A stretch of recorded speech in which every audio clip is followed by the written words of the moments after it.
চৌধুরী? হ্যাঁ বর্ধমান চৌধুরী। তারপরে এলাম কেশপুর সুকুমার সেনগুপ্ত মহাবিদ্যালয়, এখানে ওই ম্যাথামেটিক্সই করেছিলাম।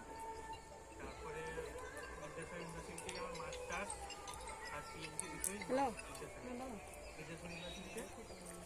তারপরে ওখান থেকে আমি হলদিয়া ইনস্টিটিউট অফ টেকনোলজি বলে একটা ইঞ্জিনিয়ারিং কলেজ আছে, ওখানে আমি 2 বছর অনেকটা কম না। তারপরে আমি জামশেদপুরে একটা কলেজে শ্রীনাথ ইউনিভার্সিটি, একটা প্রাইভেট ইউনিভার্সিটিতে কিছুদিনের জন্য কাজ করেছিলাম অ্যাসিস্ট্যান্ট প্রফেসর হিসাবে।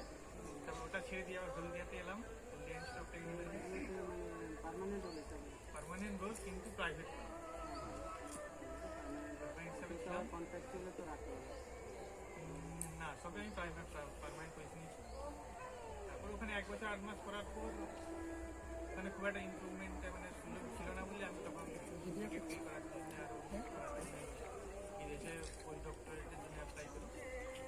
তার মধ্যে ওই জার্মানিটা একটু বেশি ভালো লেগেছিল, আমার ফিল্ডেরও ছিল, তাই আমি জার্মানিতেই মানে রিসার্চ করছি।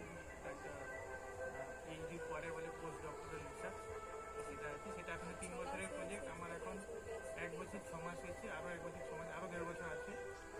তো আমি 2-2.5 বছরের পর থেকে আবার ইন্ডিয়াতে ফেরার চেষ্টা করবো, কারণ ওপর না অবশ্যই যদি চাকরিতে সেক্ষেত্রে সেটা পুরো গভর্নমেন্টের উপরে, গভর্নমেন্ট যদি চায় অবশ্যই করবে। ওখানে জার্মানিতে যোগের কোনো স্কোপ নেই? জার্মানিতে অবশ্যই আছে, অবশ্যই আছে, কিন্তু জার্মানিতে থাকাটা একটু